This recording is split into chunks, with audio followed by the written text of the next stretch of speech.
Hello everyone, welcome you online class. Myself Neha Joshi. I am your science teacher in Navjyoti Global School Paharpani. Hope you all are fit and fine at home. तो बच्चों आज मैं आपको class 8th की science का chapter number 14 पढ़ाने जा रही हूँ. ठीक है, इस चैप्टर का नाम है हमारा chemical effects of electric current.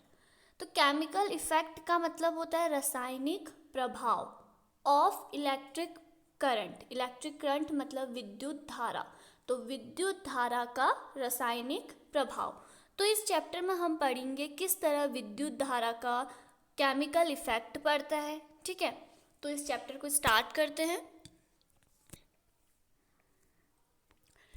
Your elders might have cautioned you against touching an electrical appliance with wet hands. But do you know why it is dangerous to touch an electrical appliance with a wet hands?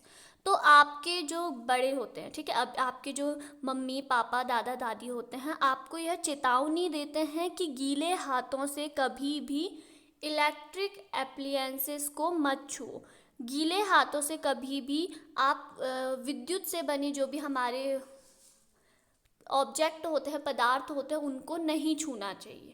ठीक है, जैसे rod है, ठीक है, rod हमारी एक electrical appliance है, तो आपसे वो मना करते हैं, आपको चेतावनी देते हैं. कॉशन मतलब चेतावनी देना, तो आपको चेतावनी देते हैं कि अपने गीले हाथों से कभी भी जिस चीज़ में इलेक्ट्रिक करंट का फ्लो होता है उन चीज़ों को मत छू. तो वो ऐसा क्यों कहते हैं? We have learned earlier that the material which allow electric current to pass through them are good conductor of electricity. On the other hand, material which do not allow electric current to pass through them easily are poor conductor of electricity. तो हम पहले सीख चुके हैं कि जो पदार्थ अपने से इलेक्ट्रिक करंट को गुजरने देते हैं हम उनको क्या कहते हैं? कंडक्टर्स ऑफ गुड कंडक्टर, कि वो अच्छे सुचालक होते हैं किसके? विद्युत के. और जो अपने से इलेक्ट्रिक करंट को गुजरने नहीं देते हैं हम उनको क्या कहते हैं? पुअर कंडक्टर, या फिर आप कह सकते हो इंसुलेटर, कुचालक. In class 6th we made a tester to test whether a particular material allow electric current to pass through it or not. Do you recall how the tester helped in deciding that? तो हमने class 6th में एक tester की सहायता से हम test करते थे कि कौन सा मटेरियल अपने से करंट फ्लो होने दे रहा है और कौन सा मटेरियल नहीं होने दे रहा है, या कौन सा पार्टिकल नहीं होने दे रहा है. तो इस तरह हमने ये एक्टिविटी करी थी क्लास 6th में. We found metals such as copper and aluminum conduct electricity, whereas materials such as rubber, plastic and wood not conduct electricity. So far we have used our tester to test material which are in solid state. But what about liquids? Do liquid also conduct electricity? Let's find out. तो इससे पहले उस activity को करने से हमें क्या पता चला? जब हमने टेस्टर से एक्टिविटी करी तो हमें पता चला जो मेटल्स हैं हमारे, जैसे कॉपर, एल्यूमिनियम, ये क्या करते हैं? इलेक्ट्रिसिटी को अपने से फ्लो होने देते हैं. और जबकि जैसे रबर, प्लास्टिक और वुड, ये इलेक्ट्रिसिटी को फ्लो नहीं होने देते हैं. ठीक है, जो हमारे मेटल्स हैं वो अपने आप से इलेक्ट्रिसिटी को फ्लो होने देते हैं, इलेक्ट्रिसिटी का चालन करते हैं. और जैसे रबर, प्लास्टिक और लकड़ी विद्युत का चालन नहीं करती है. और हमने टेस्टर से सिर्फ जो सॉलिड स्टेट में मटेरियल थे, मटेरियल की कितनी स्टेट होती है? 3, सॉलिड, लिक्विड, गैस. तो हमने सिर्फ जो सॉलिड स्टेट में थे हमने उन्हीं मटेरियल की टेस्टिंग करी थी, हमने लिक्विड की कोई टेस्टिंग नहीं करी थी. तो इस चैप्टर में हम पढ़ेंगे कि लिक्विड्स के साथ क्या होता है. तो टॉपिक है हमारा डू लिक्विड्स कंडक्ट इलेक्ट्रिसिटी. क्या द्रव्य में विद्युत का चालन होता है या क्या द्रव्य विद्युत का चालन करते हैं? To test whether a liquid allow electric current to pass through it और not we can use the same tester. तो द्रव अपने में से इलेक्ट्रिसिटी को कंडक्ट होने देते हैं या नहीं होने देते, तो इसलिए हमें क्या करना है? उसी टेस्टर का दोबारा यूज़ करने हैं, ठीक है। तो इस तरह आप देख सकते हो उसी टेस्टर का यहाँ पे दोबारा यूज़ किया गया है। However, replace the cell by a battery. Also, before using the tester, we should check whether it is working or not. और जो हमारी सेल है उसे आपने क्या करना है, बैटरी से रिप्लेस कर देना है। सेल के स्थान पे हम किसका यूज़ करेंगे, बैटरी का। और हम टेस्टर को चेक कर लेंगे कि वो हमारा वर्किंग हो रहा है या नहीं हो रहा है, ठीक है। When the liquid between the two ends of the tester allow the electric current to pass, the circuit of the tester becomes complete. The current flow in the circuit and the bulb glow. When the liquid does not allow the electric current to pass, the circuit of the tester is not complete and the bulb does not glow. तो इससे जब हमारे दोनों सिरों के बीच, ठीक है, liquid के जब हमारे टेस्टर के दोनों सिरों के बीच जो लिक्विड है अपने से विद्युत धारा को प्रवाहित होने देगा, तो हमारा जो परिपथ है वो सर्किट है जो हमारा वो कंप्लीट हो जाएगा और हमारा बल्ब ग्लो होगा, ठीक है। अगर लिक्विड इलेक्ट्रिक करंट को, विद्युत धारा को फ्लो नहीं होने देगा तो हमारा जो सर्किट है वो नॉट कंप्लीट होगा और हमारा बल्ब नहीं ग्लो करेगा। In some situation, even though the liquid is conducting, the bulb may not glow. It may be happened in activity 14.2. What can be the reason? तो कुछ स्थितियों में द्रव चालक होने पर भी संभव हो सकता है कि बल्ब हमारा ग्लो ना हो। तो इसका क्या रीज़न होता है? Do you remember why the bulb glow when the electric current pass through it? तो आपको याद होगा कि बल्ब तभी जलता है जब उससे इलेक्ट्रिक करंट पास होता है। Due to the heating effect of the current, the filament of the bulb gets heated to high temperature and start glowing. However, if the current through the circuit is too weak, the filament does not get heated sufficiently and it does not glow. तो आपको याद होगा कि bulb से विद्युत धारा जब flow हो रही है तो वो लाइट क्यों नहीं दे रहा है।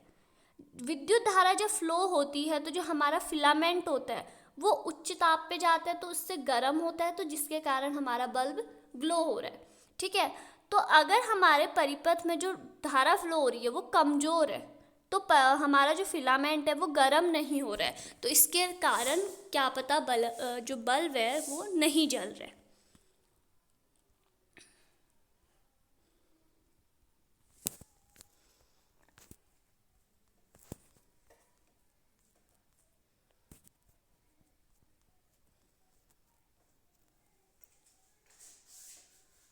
तो हमें क्या पता चलता है कि कुछ जो लिक्विड होता है are good conductor of electricity, कुछ विद्युत के सुचालक होते हैं और सम आर पुअर कंडक्टर्स, और क्या होते हैं, कुछ पुअर कंडक्टर होते हैं। तो जैसे कि लेमन जूस है, ठीक है, lemon juice, compass needle, so deflection yes and no, poor conductor या गुड कंडक्टर, गुड कंडक्टर। तो इस तरह आप बता सकते हैं, ठीक है।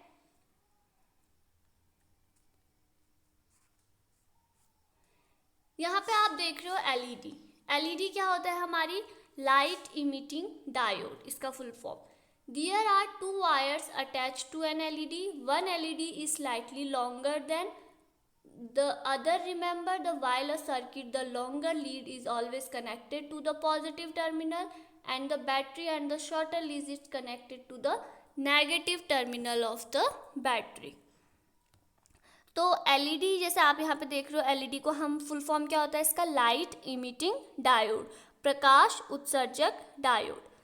तो एलईडी दुर्बल विद्युत धारा प्रवाहित होने पर भी ग्लो करता है। अगर हमारी जो इलेक्ट्रिक करंट है वो वीक है तो हमारा एलईडी तब भी ग्लो करता है, ठीक है। एलईडी के साथ दो तार जुड़े होते हैं, ये आप देख सकते हो, ठीक। इन तारों को हम क्या कहते हैं, लीड्स कहते हैं। इन तारों को क्या कहते हैं, लीड्स कहते हैं। जो हमारा एक तार है वो दूसरे तार के अकॉर्डिंग क्या होता है, लंबा होता है। तो किसी परिपथ में या किसी सर्किट में अगर हम एलईडी जोड़ रहे हैं तो जो लंबा तार है वो हमेशा, जो लंबा वायर है वो पॉजिटिव टर्मिनल से और जो छोटा वायर होता है वो नेगेटिव टर्मिनल से जुड़ता है। तो ये एलईडी की आपकी खासियत है, ठीक है। एलईडी हमारा वीक इलेक्ट्रिसिटी पर भी ग्लो करता है, और एलईडी में हमारे 2 तार होते हैं जिसे हम क्या कहते हैं, लीड कहते हैं। और थर्ड स्टेप, एलईडी में जो हमारा एक लंबा तार होता है वो पॉजिटिव टर्मिनल से जुड़ता है, और जो हमारा छोटा होता है तार वो नेगेटिव टर्मिनल से जुड़ता है। किसके टर्मिनल? बैटरी के टर्मिनल, ठीक है। नेक्स्ट है हमारा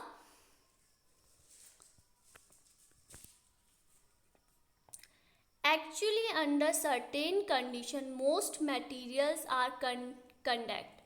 That is, it is preferable to classify material as good conductor and poor conductor instead of classifying as conductor and insulator, ठीक है। तो ये कह रहे हैं आपका कि वास्तव में कुछ ऐसी परिस्थितियां होती हैं जिसमें अधिकांश पदार्थ विद्युत धारा का, इलेक्ट्रिक करंट का फ्लो करते हैं। अब जैसे कुछ तो हमारे बहुत अच्छे इलेक्ट्रिक गुड कंडक्टर होते हैं, ठीक है, सुचालक होते हैं, अच्छे वाले होते हैं, ठीक है, अच्छे सुचालक होते हैं, तथा कुछ जो होते हैं हमारे बहुत पुअर कंडक्टर होते हैं, ठीक है। कुचालक नहीं कहेंगे हम, क्या कहेंगे, पुअर कंडक्टर। वो इलेक्ट्रिसिटी को अपने उससे फ्लो होने देते पर बहुत कम मात्रा में, तो हम उनको क्या कहते हैं, पुअर कंडक्टर। उनको हम कुचालक के रूप में बांट नहीं सकते। आप सुचालक और कुचालक में नहीं बांट सकते। सुचालक के ही अंदर हमारे 2 टाइप्स के होते हैं, एक होता है पुअर कंडक्टर और दूसरा होता है हमारा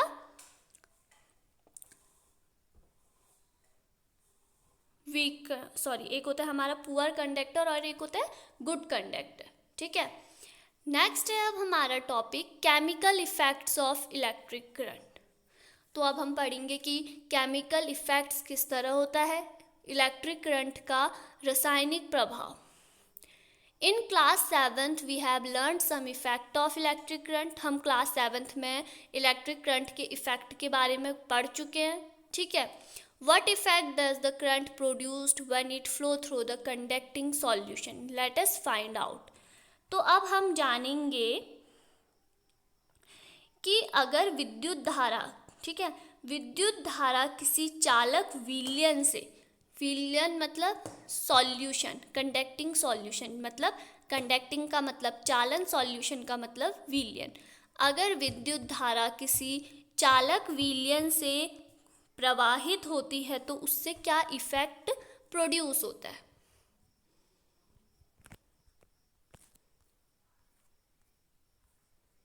तो यहाँ पे एक एक्टिविटी है, ठीक है, 14.6। Take out carbon rods carefully from 2 discarded cell, clean their metal caps with sand paper, wrap copper wire around the metal caps of the carbon rod and join them to battery. We call these 2 rods electrodes. 2 बेकार cell से, ठीक है, 2 बेकार cell से सावधानी पूर्वक carbon की छड़ों के निकालिए।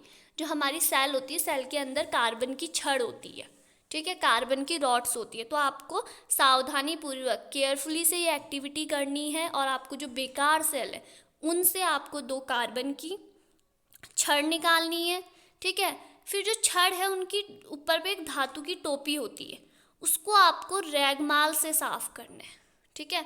सैंड पेपर होता है, एक रेगमाल होता है आपका ब्राउनिश कलर का होता है, एक पेपर होता है, तो आप उससे साफ कीजिए, ठीक।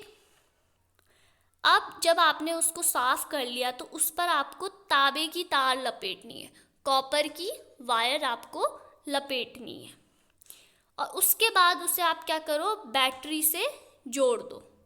तो ये जो 2 छड़ थे इनको हम क्या कहते हैं, इलेक्ट्रोड्स कहते हैं, ठीक है। यहाँ पे आप देख सकते हो किस तरह सेल के अंदर का, इस तरह आपको फिर एक पासिंग करंट थ्रू वाटर, तो इस तरह का एक कनेक्शन बनाना है। आप देख सकते हैं कनेक्शन।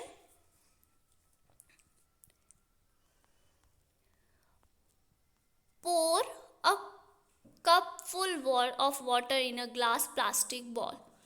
तो आपको एक कटोरे में, प्लास्टिक के बॉल में आपको पानी डालना है, ठीक है। किसी कांच के गिलास या फिर प्लास्टिक के कटोरे को पानी से भर दो। Add a teaspoon full of salt or few drops of lemon juice to water to make it more conducting. और उसमें 1 चम्मच भर के नमक डाल दो और थोड़ा सा उसमें नींबू का रस डाल दो कि जिससे उसकी जो चालक है वो और अधिक हो जाए।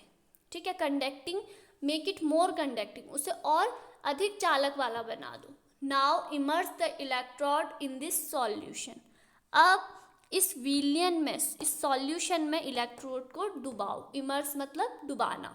Make sure that the metal cap of the carbon rods are outside. और ध्यान रखना जो हमारी मेटल कैप है वो पानी में नहीं डूबनी चाहिए, वो पानी से ऊपर होनी चाहिए।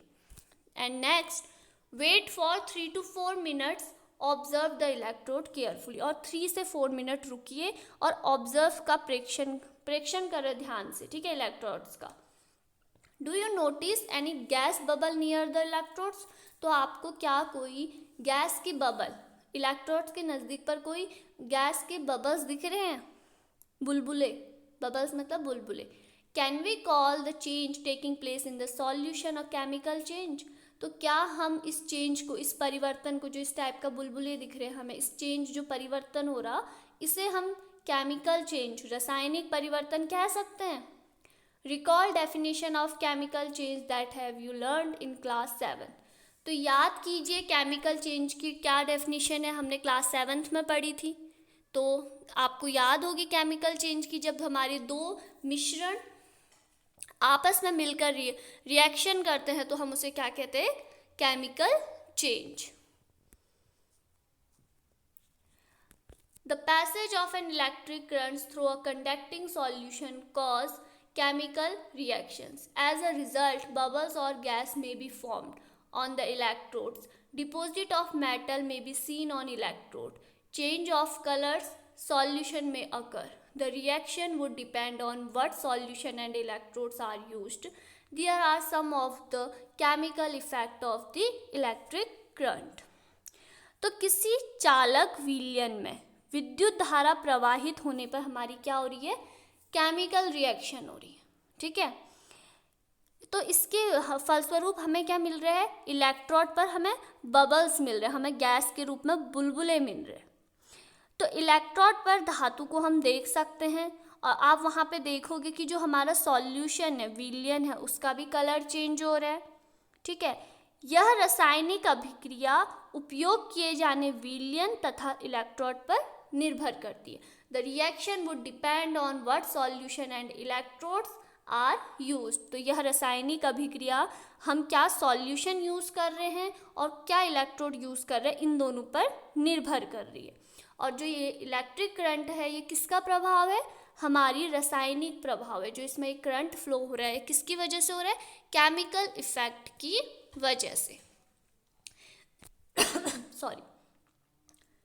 इन 1800 a British chemist William Nicholson, ठीक है, 1800 जब हमारी 1800 में, ठीक है, सन 1800 में जो हमारे एक ब्रिटिश केमिस्ट मतलब रसायनज्ञ थे विलियम निकोलसन, ठीक है, इनकी डेट ऑफ बर्थ दी है 1753 to 1815, had shown that if electrode were immersed in water and current was passed, bubbles of oxygen and hydrogen were produced. तो उन्होंने दर्शाया था यदि इलेक्ट्रोड जल में डूबा हो तथा उनके द्वारा विलयन से विद्युत धारा प्रवाहित हो तो ऑक्सीजन और हाइड्रोजन के बुलबुले उत्पन्न होते हैं। Oxygen bubbles formed on the electrode connected to the positive terminal and the battery of the battery, and hydrogen bubbles formed on the other electrode. तो उन्होंने बताया था कि जो ऑक्सीजन के बुलबुले बैटरी के पॉजिटिव टर्मिनल वाले इलेक्ट्रोड पे आते हैं। जो हमारा ऑक्सीजन बबल्स है, ऑक्सीजन गैस हमें कहाँ मिलेगी? जो पॉजिटिव टर्मिनल है, बैटरी से जुड़ा जो हमारा इलेक्ट्रोड का पॉजिटिव टर्मिनल है, इलेक्ट्रोड के पॉजिटिव टर्मिनल पे जो बैटरी से कनेक्ट है वहाँ पे हमें ऑक्सीजन मिलेगी, और जो दूसरा बचा हमारा नेगेटिव वहाँ पे हमें क्या मिलेगा? हाइड्रोजन मिलेगा।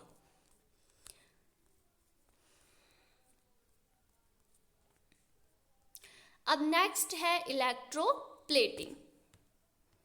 तो इलेक्ट्रोप्लेटिंग का मतलब होता है विद्युत लेपन। You know that a brand new bicycle has shiny handlebar and wheel rims. However, if these are accidentally scratched, the shiny coating comes off, revealing a not so shiny surface beneath. You might have also seen women using ornaments which appear to be made of gold. However, with repeated use, the gold coating wears off, relieving silver or some other metal beneath. तो याद कीजिए, आपने एक बिल्कुल नई cycle की handle तथा जो उसकी पट्टियाँ होती है, स्ट्रिप्स होती हैं, वो कितनी चमकती हैं। अगर कभी बाई चांस एक्सीडेंट हो जाए और वो साइकिल गिर जाए, जो नई जिस साइकिल है जिसकी आप इतनी शाइनी कर रही थी, वो गिर गई, तो आप क्या देखते हो, उसकी जो चमक है, उसकी सतह की चमक क्या होती है, उतनी नहीं रहती है, वो अब फीकी पड़ जाती है। तो आप जैसे आपने देखा होगा महिलाओं को आभूषण पहने हुए, तो जो आभूषण देखने में तो सोने की तरह प्रतीत होते हैं, पर अगर वो लगातार डेली उनको पहनेंगी तो कुछ टाइम बाद वो अंदर से उनकी चांदी जैसे दिखने लगती है सतह। प्योर सोना नहीं, जो रोल्ड गोल्ड होता है, जो नकली सोना होता है, अगर वो लगातार उसे पहने तो उस बाद में अपना जो ओरिजिनल कलर है, चांदी वाला कलर, वो देने लगती है। In both case a metal has coating of another metal. तो हम इन दोनों केस में क्या देखते हैं, कोई मेटल है, उसमें दूसरे मेटल की कोटिंग है। जैसे ज्वेलरी थी, ज्वेलरी हमारी क्या थी, सिल्वर की थी, चांदी की थी, उसके ऊपर कोटिंग क्या है, गोल्ड की। इसी तरह आप साइकिल में भी देख सकते हैं, ठीक है। तो इसी को हम क्या कहते हैं, electroplating. When electric current is passed through the copper sulfate solution, copper sulfate dissociate into copper and sulfate. The free copper get drawn to the electrode connected to the negative terminal of the battery and get deposited on it. But what about the loss of copper from the solution? तो जब copper sulphate के विलयन में current flow होता है तो copper sulphate copper और sulphate में अलग अलग हो जाता है, ठीक है। तो जो कॉपर है वो तो बैटरी के नेगेटिव टर्मिनल वाले इलेक्ट्रोड की ओर आकर्षित हो जाता है, ठीक है। जो हमारा कॉपर है वो तो नेगेटिव टर्मिनल वाले पे हो जाता है, लेकिन विलयन से जो हमारा कॉपर की हानि हो रही है उसकी पूर्ति कैसे होगी। जो दूसरा इलेक्ट्रोड होता है तांबे की प्लेट से बना, उसमें समान मात्रा में हमारा कॉपर जो विलयन है घुल जाता है। इस प्रकार विलयन से जो कॉपर कम हुआ वो विलयन में ही दोबारा हमारा मिल जाता है। This means the copper get transferred from one electrode to other. तो इसका मतलब हुआ कि कॉपर एक इलेक्ट्रोड से दूसरे इलेक्ट्रोड में स्थानांतरित हो गया, ट्रांसफर्ड हो गया, ठीक है। The process of depositing a layer of any desired matter on another materials by means of electricity is called electroplating. तो विद्युत धारा किसी पदार्थ पर, ठीक है, किसी धातु पर निक्षेपित करने की प्रक्रिया, अगर the process of depositing a layer, किसी धातु पर दूसरी धातु की परत चढ़ाने विद्युत धारा के जरिए बाय इलेक्ट्रिक करंट या bye electricity is called electroplating. Electroplating में ये नहीं कि आपने एक कलर के ऊपर दूसरा कलर कर दिया, ऐसा नहीं, किसी मेटल पे दूसरा मेटल की कोटिंग करना, वो भी इलेक्ट्रिसिटी के द्वारा, वो हमारा क्या कहलाता है, electroplating. Electroplating is very useful process. It is widely used in industry for coating metal object with a thin layer of different metal. तो इलेक्ट्रिक जो हमारा विद्युत लेपन है ये बहुत यूज़फुल है। उद्योगों में इसका यूज एक वस्तु पर दूसरी धातु का, ठीक है, किसी वस्तु पर दूसरी धातु की परत चढ़ाने के लिए किया जाता है। तो जैसे कि आप एग्जाम्पल देख सकते हो, chromium plating is done on many objects. बहुत सारे ऑब्जेक्ट्स में क्रोमियम धातु की प्लेटिंग होती है, जैसे कि कार के पार्ट में, बाथ टैप्स में, kitchen gas burner, bicycle handle bars, wheel RIMS and many other. तो इस तरह आप देख सकते हो क्रोमियम की कितनी जगह हम यूज़ कर रहे हैं। क्रोमियम का ही यूज क्यों कर रहे हैं? Chromium has a shiny appearance. It does not corrode. It resists scratches.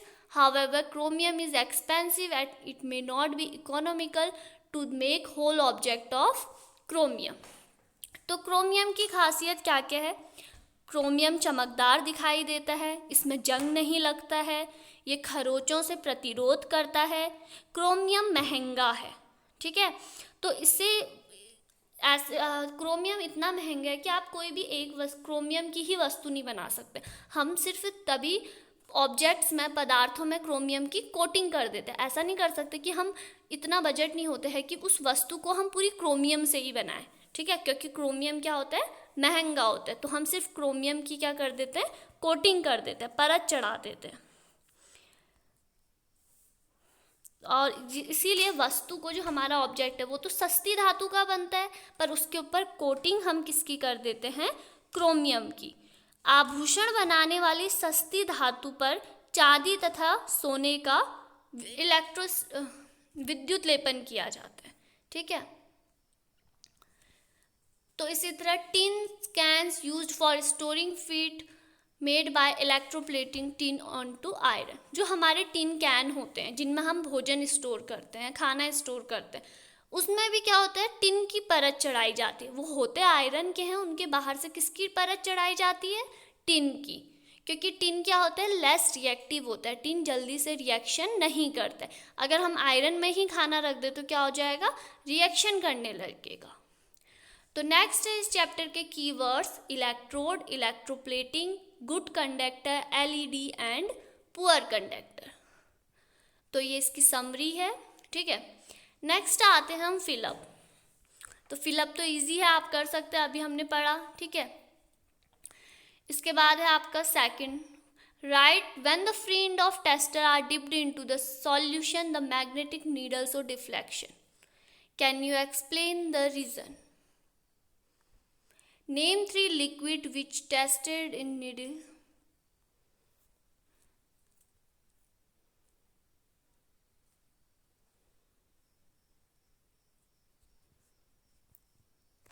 तो देखो, आप क्वेश्चन नंबर 11 देखो, prepare a list of object around you that are electroplated. तो आपको अपने आसपास की उन सभी वस्तुओं का नाम बताना है जिनमें एक दूसरे धातु की परत चढ़ी होती है वस्तुओं में। ठीक है, इलेक्ट्रोप्लेटेड मतलब विद्युत का लेपन होता है। तो आप देखिए, आपके घर में आप कह सकते हैं अलमीरा। ठीक है, जो अलमीरा हमारी टिन वाली होती हैं, लोहे की अलमीरा। और जो हमारा बॉक्स होता है, बक्सा होता है, पुराने टाइम पे बक्से यूज करते थे। इसी तरह आप देखिए अपने पास आसपास की कौन सी ऐसी चीज़ें जिनके ऊपर धातु की कोटिंग की जाती है।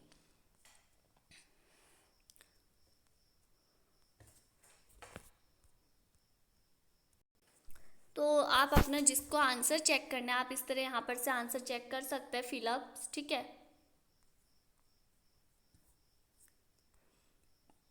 तो क्वेश्चन नंबर 2 क्या है, when the free end of a tester are dipped into solution the magnetic needle show deflection, can you explain? तो मैग्नेटिक जो है नीडल, वो डिफ्लेक्शन क्यों देती है? क्योंकि वहाँ पे हमारा जो सॉल्यूशन है वो क्या कर रहा है, कंडक्टिंग कर रहा है। ठीक है, आप यहाँ पर से देख सकते हो उसमें करंट फ्लो हो रहा है, तो इसीलिए जो मैग्नेट है वो क्या दे रही है, डिफ्लेक्शन दे रही है। तो नेक्स्ट है, the bulb does not glow in the setup, list the reason. तो ये बल्ब क्यों नहीं जल रहा है? तो देखो, liquid in the beaker is non conducting, in such case electric current would not be able to pass. क्योंकि यहाँ पे हमारा ये नॉन कंडक्टिंग है, जो ये लिक्विड है, जो ये द्रव्य है, ये क्या है, नॉन कंडक्टिंग है। और जैसे कि इससे ऊपर वाला आपसे पूछा गया, नेम 3 लिक्विड्स, आपको 3 लिक्विड्स द्रव्य के नाम बताने हैं जो कि आप इस टेस्ट में मिलाएं और हमारी सुई रिफ्लेक्ट करे। तो जैसे लिक्विड लाइक लेमन जूस और साल्ट वाटर। तो अगर आप इसे पानी में मिला देते हैं तो उससे क्या होता है, इलेक्ट्रिसिटी का पास होने का एक वे बन जाता है। ठीक है, तो इसी तरह आप इनके क्वेश्चंस और हैं, does pure water conduct electricity, if not what can we do to make it conduct? जो प्योर वाटर होता है, स्वच्छ पानी होता है, वो इलेक्ट्रिसिटी का फ्लो होता है? नहीं। अगर हम उसे कंडक्टिंग बनाना है, चालक बनाना है, तो क्या करेंगे, हम उस पानी में नमक मिला देंगे। तो इस तरह इसके आप एक्सरसाइज कर सकते हैं, बहुत इजी है। ठीक है, देखो, prepare a list of object, तो आप देख सकते हैं ज्वेलरी हो गई, बहुत सारे एग्जाम्पल हैं। और सीढ़ियाँ होंगी किसी के घर में लोहे की बनी हुई, तो उसमें भी आपकी इलेक्ट्रोप्लेटिंग होती है।